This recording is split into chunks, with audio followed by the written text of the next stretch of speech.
Boker Tov, Chavrim. I'm Stephen Ben-Nun. You're watching Israeli News Live. This morning we have with us from Israel, live from Israel. Well, actually not live because we're pre-recording this. We have Siman Tov and a very precious brother. And Yana was supposed to be here this morning, but she was up extremely late, so she was not able to make it in. But we want to just introduce you guys here. We have Siman Tov via telephone from Jerusalem. So you are in Jerusalem, right, Siman? Yes, I'm in Jerusalem. Yeah, so much is happening, Siman, with the situation right now in Israel, with the tensions of war, the political situation right now with Prime Minister Netanyahu and the allegations against him. And we've been hearing on the news here in the United States, there have been protests, I'm assuming probably from the left, that have been wanting him out of office. We have the threat of war with Iran. The Prime Minister was just speaking, I guess it was yesterday, holding up an airplane wing from the downed drone, saying to Iran that he's going to, that do not test the resolve of Israel. Of course, we have the issue now with Gaza again. Rocket came in from there. And at the same time, though, Siman, there's so many people in America, especially amongst the believers, are 100% behind Israel, but sometimes we see that it's to an extreme, what I would say, and I say this because it's as if the government never makes any mistakes, and but we realize that without the recognition of Yeshua as being the Messiah, they're still prone to mistakes, and I know firsthand some situations, especially such as the gay parade, the government's involvement, the fact that there's already a two-state solution, several of these things we'd like to go into, but also kind of get the feeling from you as an Israeli. You were born in Israel. I know you lived in America for a long period of time, but have returned back to Israel. How do Israelis feel? And I realize it's not everybody that's in Israel would feel the same, but with the situation, with the government, the things that happen, the mistakes that are made, the gay parades, things like that, if you can kind of give us a feel for things that you see and know from the past as well as currently.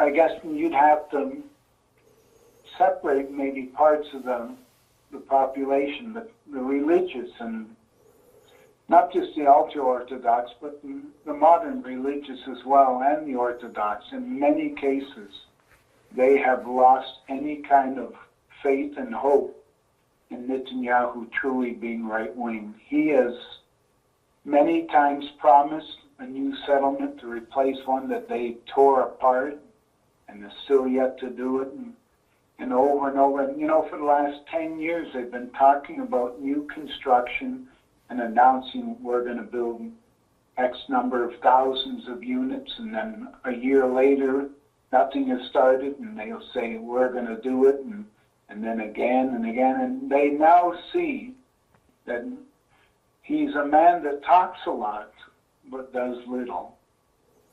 And so there's amongst the religious, the ones that truly believe the Word of God, that the land is ours, and not just ours temporarily, but eternally. Those people have actually lost hope in him.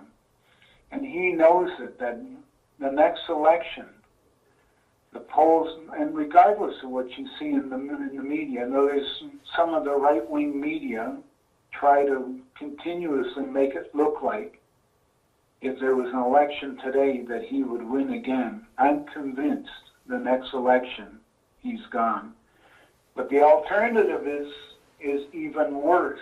Not that he's far from perfect, but the alternative is worse. The left wing are just crawling over each other to give away the country. But yeah, as far as the Israeli population, even in general, even the non-religious are very concerned, because There's been several moves since Trump became the president to establish a greater measure of sovereignty in Judea and Samaria and over the old city. And he, because of his position as a prime minister, has stopped it every time, including just again yesterday and a couple of days before.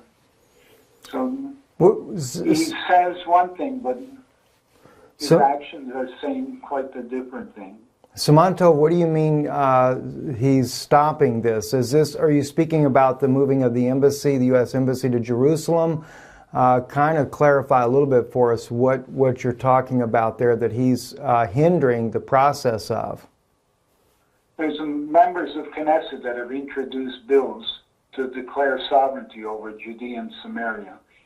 Before it comes to the Knesset for a vote, it has to go through a committee, a law committee. And Netanyahu, because he's prime minister, has the power to tell the law committee what they will review now and what they'll put on the back burner for, in some cases, indefinitely.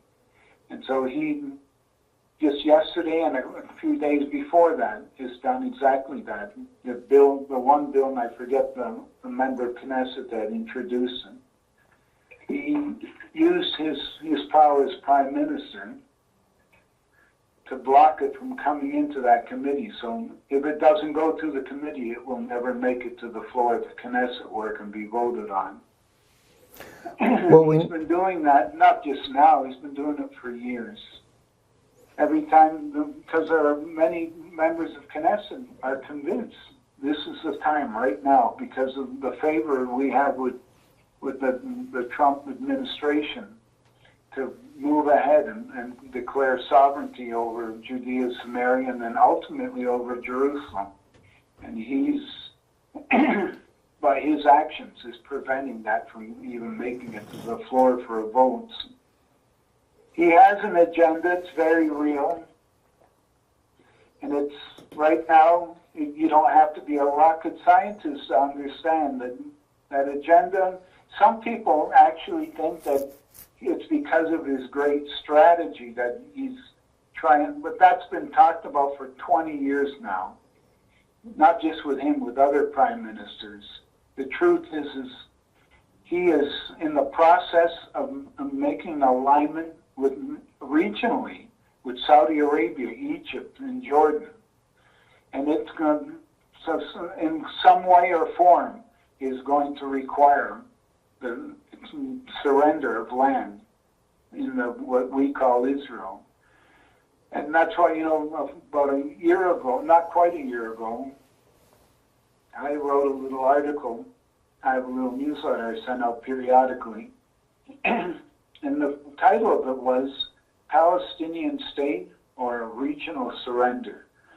Because right now there are some very dramatic changes taking place in relationship between Saudi Arabia, Egypt, and Jordan. Nations that have sought Israel's destruction over and over for the last 50 years, 70 years, are now actually, Israel is using jet fighters in northern Egypt, fighting ISIS there alongside of the Egyptian forces. And they've had bombers sitting in Saudi Arabia on and off for the last 5 years with the intent of attacking Iran. There are some very, very powerful, real changes taking place. And ultimately, I'm convinced that the Holy Spirit showed me something a little over a year ago. He spoke to me and said that Isaiah 28:15 is actually being entered into the last few years. And that verse says, Israel has entered into a covenant with death and hell and have made lies her refuge. Wow. And that's amazing, Suman. That is amazing to hear that. Very troubling indeed. Let me ask you this, and I don't want to break the momentum in what you're saying right now, but I just want to ask you, in light of what you're talking about, this alliance with Egypt, Saudi Arabia, and Jordan. Do you believe this is what this one-state solution was being discussed between him and Trump? I know you actually asked Rabbi or MK Yehuda Glick at the conference when we were there in Israel, I don't know, a year or so ago, and you asked him about that, and he said he didn't even know anything about it. Can you elaborate in conjunction with what you're saying to us now? You know, your president was sworn in January of 16. In February, a little more than a month later, Benjamin Netanyahu went to visit, make an official visit to him as the new president. And at the end of their meeting, they had a press conference. And I don't know if it was an intentional leak or an accident, but Benjamin Netanyahu began to talk about a regional alliance, and in particular with Saudi Arabia. And Donald Trump interrupted him and said, I didn't think you were going to talk about that now. And that was the end of it. They stopped talking about it. But if you watch what's been happening before and since, it's quite evident that there is an alliance. And the United States is part of it. You know, the first journey that Donald Trump made as the President of the United States, the very first country he went to was Saudi Arabia. And he didn't just meet with the leaders of Saudi Arabia, but with almost the entire Arab League were there. And from there he came to Israel, and then from Israel he went to the Vatican. His first 3 stops as president, I believe, spoke volumes. And we're going to see things in the days ahead. He's talking about a deal is coming, a proposal is coming for peace that's earth-shaking. It's going to be radically different from anything tried in the past. And that's where I think we're going. You know, our former president of Israel, who was a New World Order man through and through, he wrote a book, and in his memoirs, he said he envisions an Israel without borders. And, you know, in a quiet way, what he was saying is, I envision no more Israel. Not in the sense that we see Israel today. We're going to be immersed into a regional kind of situation, and I don't know what it's going to look like. I think those are the bits and pieces that other members of Knesset that also do not trust Benjamin Netanyahu are watching. They're carefully, and that's why they keep testing by trying to bring sovereignty bills into the government, and he keeps blocking them. That's when they see that he's not the great right-winger that everybody is hoping he is.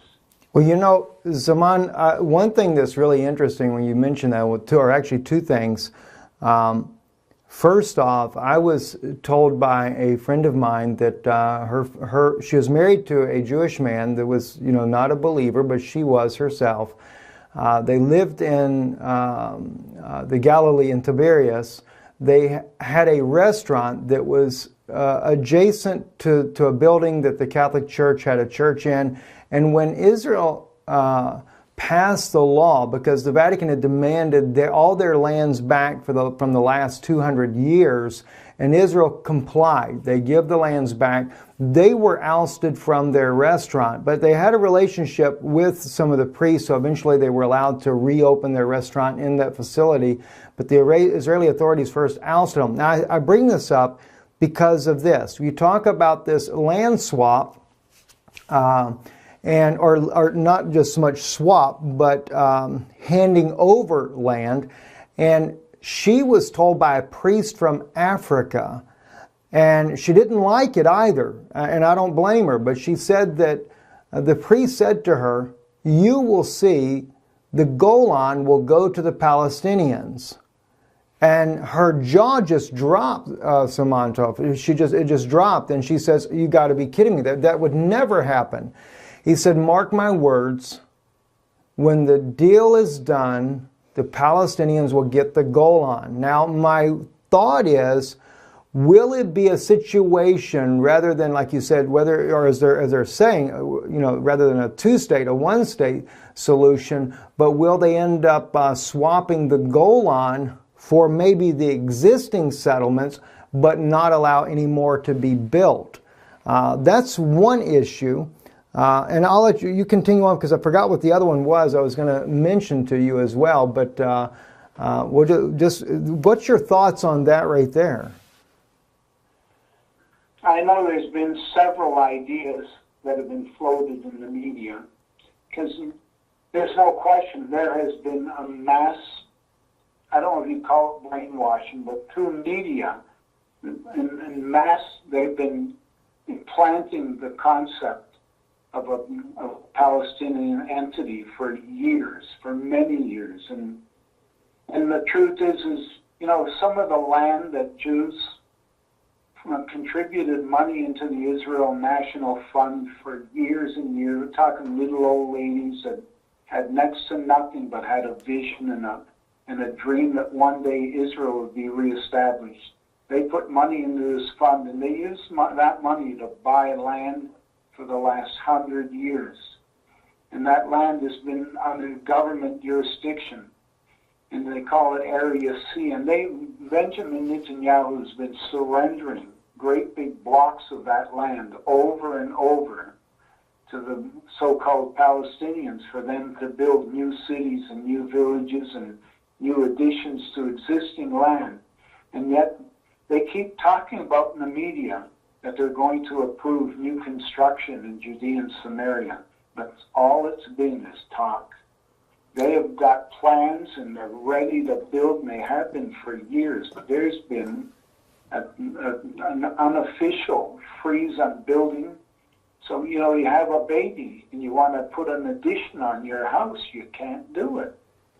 But the Palestinians are building new villages and new communities on their existing cities. And they're using land that was purchased by Jewish people. And sometimes it infuriates me to see what's going on. And so do I trust this government? Not at all. I've been praying. The Bible makes it clear that we have a responsibility to pray for our leadership. But at the same time, I recognize that we're in a season that it may not go the way everybody has been anticipating. But this alliance, this covenant with death and hell, there's only one other place in the Bible where the words death and hell are mentioned. It's in Revelation 6:8. And it's about the green horseman, the fourth horseman that's released in the book of Revelation. For years, everybody understood it to be the pale horse, but in truth, the Greek word there is klodos, which means green. It's translated green everywhere else except for there. That's right, Zamantov.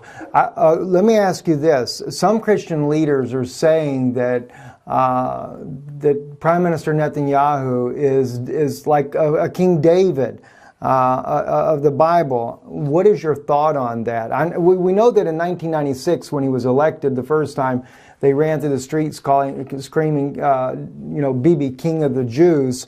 And as you may well know, I've often cited that Micah chapter 4 asks, "Is there no king in thee?" Which almost is like going all the way back around again, where we forsook Samuel the prophet, took a king of Israel, which was Saul originally. We ended up with Ahab. But of course, David being the one true king of Israel, and people are typing him as that. And I wanted to know what your thought is on that, and what do the Israeli people think about that? At one time, I'm sure that, and when I talk about majority, I'm not talking like more than 50%. The largest block of like a party that gets the largest block of seats is the one that normally forms the government. But there's never been a majority government in the sense that one party has a majority of seats. They always have to join with others. But for many years, as the Likud party, and remember, Ariel Sharon was the leader of the Likud party, Yes. And he also started it, but he was as left-wing as he could ever be, but he hid himself behind a shield called right-wing. Netanyahu is doing it the exact same thing, but he's doing it with such eloquence that most people still don't see it. And the truth is, if you do the homework, you'll find that he has surrendered more land of Israel than any other leader in their history. And so the facts, to me, say a lot more than all the rhetoric that's being spoken. And that's when, is he going to ultimately be the one that is the architect that actually puts Israel in jeopardy? I believe he is. And it's not by accident. I'm convinced that he is God's man. You know, Nebuchadnezzar was also God's man. There are things that need to happen in this nation for this nation to turn back to him. Wow. God knows what they are. Well, you know, that's interesting because that you bring it out like that. I remember when he was elected, and I shared this on a very lengthy broadcast the other day, doing an investigative look and sharing when, and I won't go into the full length of it again, but I had met, when he was elected, I had met this Israeli family in Destin, Florida at the time, and the Holy Spirit come upon me, and while I was talking with this family, and I shared with the wife, I said that, I said, isn't it wonderful if people were running in the streets crying, "Bibi, King of the Jews"? But I said, it will never work. And I had no idea, Simon, what I was going to say, but suddenly the words just poured from my mouth. And as I shared with her, I said, the way we left God is the way we have to return to God. And I said, it all began with rejecting Samuel the prophet because Israel wanted a king. It goes all the way to the time finally the temple is destroyed. We're dispersed around the world. Now we've returned back home. And I said, and we have to have a king, and the king has to fail as a king because it wasn't God's way. And I said, and yet we leave the door open with the cup on the table for Eliyahu, the prophet, Elijah, the prophet to come, which to me is also a foreshadowing of the rejection of Yeshua at the communion table 2,000 years ago. But when I saw that, I shared that with her then. And as time has gone by, and when I did the investigative report just recently, the thing that really concerned me was I was looking at when Mike Evans anointed him, prophesied that he'd be prime minister twice. And when I look at Menachem Begin at the time, we know that Menachem Begin was certainly a true man of God when Israel became a nation. He was part of the Erdogan group, that Rabin gives the order to sink the Altalena, to stop the retaking of Jerusalem because why? Ben Gurion, Moshe Sharit, they were all wanting to preserve Jerusalem for the Vatican. Moshe Sharit had met with the Pope Pius XII 3 years before we became a nation. And then I began to wonder, were they trying to infiltrate the strength of Menachem Begin when Mike Evans met with him there, and then later they send the foreign minister Yitzhak Shamir to the Vatican reluctantly. And has this been a setup to weaken Israel, to get them back in line with what I would say a New World Order would like to do with Israel? So that's been very concerning to me. And I got one question. Yana actually was able to slip in here. And so I want to ask you this. What do you think of the recent scandals of Prime Minister Netanyahu? And are they fabricated lies? What do you think personally about those issues there? And perhaps maybe a part of the public as well. Well, I don't have any doubt that the media, which is, for the most part, is left-wing and in many ways anti-Israel, even though there are Israelis that, I'm talking about Israeli media, not just outside media, are very left-wing very open to the idea of surrendering land and to gay parades and all that. So them, along with many of the left-wing politicians, I'm convinced have maybe taken what's going on with him. Has somebody given him cigars and whiskey worth 500,000 shekels? It sure looks like the evidence is there. But was there evil intent? That's what they're trying to make it look like. And that's where I think the media has taken on something far beyond just reporting the news. I think they're trying to take what some of the things that they may have done quite silly in the past, because by law they're not allowed, none of the MKs are allowed to receive gifts while they're in office, because it could easily be a form of a bribe. So, but receiving boxes of cigars and different forms of liquor, is that in itself a great big crime? The media is trying to paint it that way. And there's no question there's an agenda to try and kick him out. But I am convinced he is going to accomplish exactly what God put him there for. And I'll tell you, he is the man that God's going to use to bring Israel to her knees. And that being good or bad, correct? Spiritually. Ultimately, it's good. Right. It's going to be very painful. So, in other words, Zaman, what we're looking at, though, is because of the wars, because, and I've always been of the mind as well, because if we look at Micah, and we get to Micah, we see that Micah in chapter 4 prophesies that Israel would return.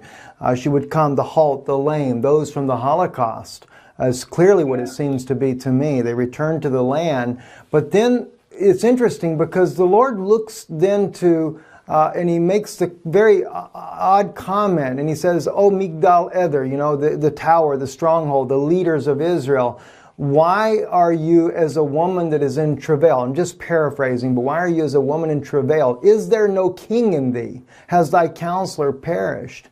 And as I see that, you know, it tells us that there's coming, as we know about Jacob's trouble, etc., but there's coming a very evil that's coming and a very disturbing trouble that's coming on Israel in the very near future as a result of that. And let me ask you this, though, Zaman. Who was the one that actually allowed the gay parades in Jerusalem, the holy city? And I'd love for you to share the story about Rehov Hanavim, what happened there on the Street of the Prophets as well. But who was the one that did that, who encouraged it? And can you just tell us again about that story? You know, there's somebody, I don't even remember their name, and it's probably best I leave it that way. But they knew somebody that worked in the government, and I forget the ministry of the government, that actually sent representatives to the Tel Aviv gay community and asked them if they would do a gay parade in Jerusalem as well. And their reaction was great fear, because they thought they were being set up for a slaughter kind of thing. Because they said if we did a gay parade in Jerusalem, the religious would murder us. And they said, we promise you, we will give you security. And we'll bring thousands of policemen on the street to make sure you're safe. And not only that, we're going to give you some money. And I think the first time around, they gave them like $250,000 American dollars to help facilitate that gay parade in Jerusalem. And ever since, they get I don't know what the title of these grants are, but they get money every year. And they've continued to do that march pretty much every single year since, for like 13 years now.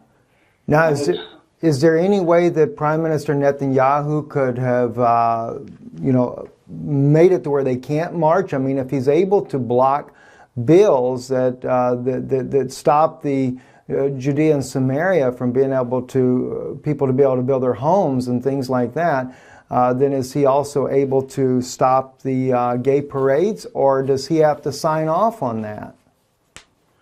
But the thing is, the big question is, because I don't know his heart, does he want to stop it? or is he part of it actually happening?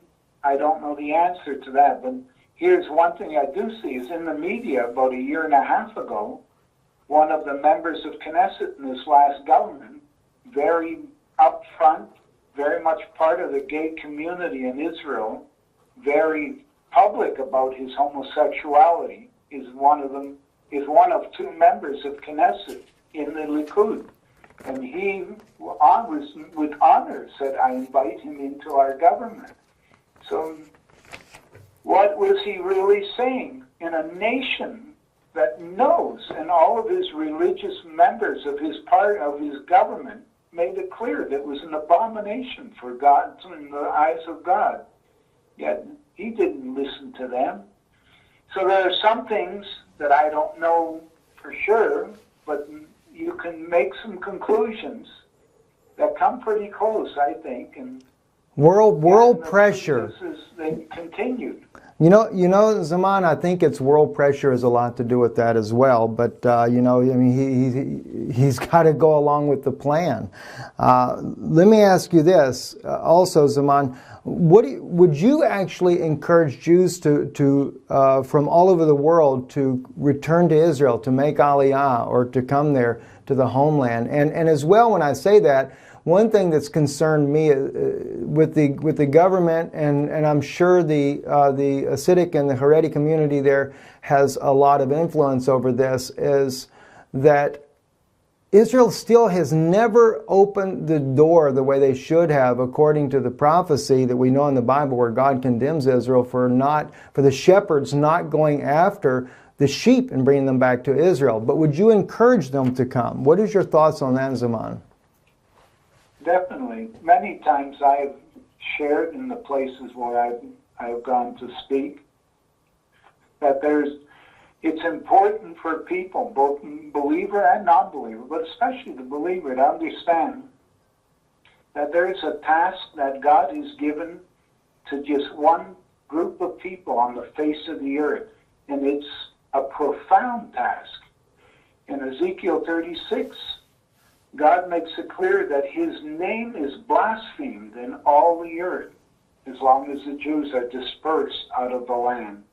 And he makes a statement. He says, I will. You know, I call Ezekiel 36 the I will chapter, because that statement, I will, is repeated throughout the entire chapter. And it's God saying, I will do this, because I'm bringing you back into the land, not because you're deserving or that you've earned, but so that my name may be sanctified in all the earth. And the nations are going to know that he is the Lord. Why? Because he's going to bring his people back. In Ezekiel 39, it says, I will bring you back, and I will not leave one behind. Verse 28. God is in the process. It's very much underway. And there's a great Jeremiah, and I think it's in chapter 16, verse 14, around there, he says that a day is coming that the house of Israel will no longer be considering and contemplating the exodus from Egypt, which we do every year at Passover. But it will be the exodus from the north and from all the nations where he scattered us. Wow. You know, Zaman, first the hunters and then the fishers. You're bringing in some very good points there, because that is in Jeremiah 16 as well as Jeremiah 23. It's repeated again. 23, yes. But one thing I find interesting is when you mention Ezekiel 36, the Lord revealed to me years ago that the Christian prayer that was taught to us by Jesus, when he begins that prayer, you know, our Father in heaven, who art in heaven, hallowed be thy name, thy kingdom come, thy will be done. We go on into the rest of the prayer. But the very beginning of that is clearly a prayer that was taught based on Ezekiel 36, because hallowed is to sanctify. And the only way that the name of the Lord can be sanctified is when the house of Israel is actually returning. And this is the thing, I guess, when I say this, when it comes to the government, The government wants, there's certain factions that want to make it a Jewish-only nation, but we forget there's more than just 3 tribes of the house of Judah. There are the tribes of the house of Israel as well. Many of them are believers. And I think that the government needs to take this into consideration. If they expect to be blessed and expect for the word of God to be fulfilled properly, where the shepherds are supposed to go after the lost sheep of the house of Israel, then that must include both of them. Anyway, your thoughts on that, and then I've got a couple more questions. I don't want to keep you too long because I know you probably have a busy day as well. So, you know, Israel, the ministry in Israel is the Ministry of Interior, is the one that looks after immigration, who gets citizenship and who doesn't.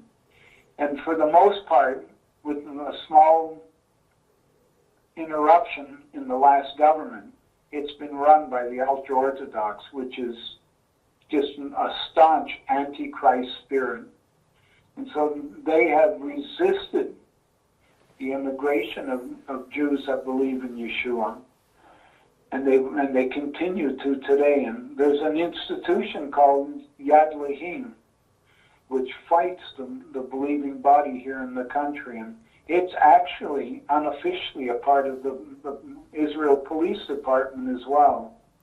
And they actively follow and harass members of the body here, including my wife and I, and mail us things and follow us and take photographs. And so intimidation is growing because their resistance to the body in this country is beginning to grow. They're starting to see that they're starting to influence the body and the nation as a body, and they don't want that to happen. So wow. They are going to learn something very soon, that it's God that's in control and not them. Very true. A couple other things real quick I want to ask Zaman. One is what is your thoughts on the new coin that the Sanhedrin put out showing President Trump on one side and Cyrus on the other side of the coin? You know, just after he got elected, I forget the group, but there was it involved several of the top-level rabbis here. It's interesting, even though in the Christian circles there were people prophesying, rightly or wrongly, God knew, time will tell. It sure looks like the way now that Trump was going to be a Cyrus. And I don't even know if the Christians fully understood what that meant, but the rabbis, they did. And they went to him after he was officially put in office and said, "You're a Cyrus, and we are believing that you're going to help us rebuild the temple." And you know, the last government, or this government we're in right now, is Yehuda Glick. I just find it really interesting that nobody ever expected him to enter and to actually become an MK, because there's been so many resignations in the government that's sitting right now, that it got to the place where he's on the list and he got in. And what is his objective is to reestablish and rebuild the temple. I just don't think none of that is coincidence. There are some serious things happening. And do I ask him? I would never suggest to a believer to donate money to this temple, because it's going to house this man of sin, the beast. And I don't want to be a contributor to it. But is it going to come? Yes. And I'll tell you, I think it will be the greatest benchmark since the reestablishment of Israel for the time that we stand in prophetically. And I think it's closer than most people understand. I agree. And you know, the thing is, I guess that goes back to, Zaman, to what you have stated from the beginning, even with Netanyahu. He is God's man, but it's maybe not the way that people would think. Not that he makes the best decisions in the world, but the thing is it will bring about the wars and the civil unrest, or not the civil unrest, well, civil unrest because of the Palestinians that are living in the area as well. It will bring that the trouble upon Israel that will drive Israel to her knees and truly have to seek for the Mashiach because of this type of trouble. And of course, the temple, as you said too, that would put, in that case, and if you look at Trump being Cyrus, then yes, there could be a truth to that, because it does bring about the building of the third temple, which we know will usher in the Antichrist. So, very troubling indeed. You know, when I say that he's going to do God's will, I'll tell you, I don't believe he sees it that way. But that's exactly what, Mike Evans prophesied to him in 1982 that he would become the prime minister. And then he carried on. He said, not only will he become prime minister, but he'll be a prime minister twice. And then he finished by saying this, and at the end of the second time, Israel will go into her greatest travail in her entire history. And to me, that sounds like the day of Jacob's trouble. Then shortly after that, he became the prime minister. Not shortly, about 14 years later, he became the prime minister. Gave away Jericho and Hebron, and then got booted back out. And actually, he was warned by a prophet that that would happen if he surrendered land. And then years went by, and a woman named Wendy Alec, she started God TV. In 2008, the Holy Spirit spoke to her concerning Benjamin Netanyahu and told her to contact him and tell him, you think I've forgotten the promise that I made to you. And what was that promise? That he would be prime minister. He would sit as prime minister twice. And he had already been once. And she said, this is what the Lord says to you, Benjamin Netanyahu. Not only will you be reelected once, not only will you be reelected twice, but you will be reelected 3 times. And then the day of the Lord will come. She was seeing the same thing that Mike Evans saw. Benjamin Netanyahu, 9 months later, was reelected as the prime minister. He has been reelected now 3 times, but he still only sits as prime minister for the second time. There's not been a break since he came back in 2009. This, and since she very clearly in her prophetic words said that he would be reelected 3 times, that's why I'm confident. The smear campaign that's actually going on in the media does not surprise me. He is finished as the Prime Minister of Israel. When he leaves office, but he can't leave office until he establishes all of the what it is that he's going to do that will bring the day of the Lord. And then he's going out and he will not be back in that office ever again. I'm confident of that in the prophetic way. But still praying that he would walk and do exactly what the Lord has asked him to do, because it's out of that time of trouble, it could very well be Jacob's trouble, that this nation, Zechariah talks about a day where Jerusalem will be invaded, or the nation will be invaded, and 2/3 will be cut off and die. But it says that 1/3 will survive, and they will go through the fire and be refined as silver and as gold, and they will know who their God is, and God will call them his people. Many people try to say that that has already happened, but it's never happened. We have never seen 1/3 of Israel truly turn back to God. So that's still yet a future fulfillment. Zechariah chapter 13, verse 8 and 9. And will any of us look forward to such a painful event where 2/3 of the nation's cut off? Not at all. But there's one glimmer of light for me in the midst of it all. Is Zechariah chapter 12, verse 10 comes first, where they look upon him whom they have pierced. That's right. So we're coming into some of the grandest times for Israel in history. So even though we may lose 2/3 of the population, there's going to be such an outpouring of his Spirit prior to, if the scripture is chronological, and that's my prayer, If it's chronological, this nation is going to have an encounter with him like no other nation in the history of mankind. And Joel prophesies about every one of the prophets see it from a different angle, but they see the same thing coming. That's when the nations, the nations are looking for a worldwide revival. I quote Joel 2:28. One of the things they continue to forget to look at is Joel 2:28 has a key word in it, and the word is afterwards. It says, and afterwards I will pour out my spirit on all flesh. That means the whole world. But after what? Read the first 27 verses of Joel. And the first 10 or 12 talk about an army that comes into this nation. Before them is Eden. Behind them it's just ash and burnt to the ground. There is some serious judgment going to come on the land. But out of that will come not only revival for Israel, but for the whole world. So there are some really good things to look forward to in the midst of the troubles that are coming our way. That is amazing, Zaman, and I want to really thank you for coming on with us to share these things with us. It gives us some new perspectives to ponder and to consider as well.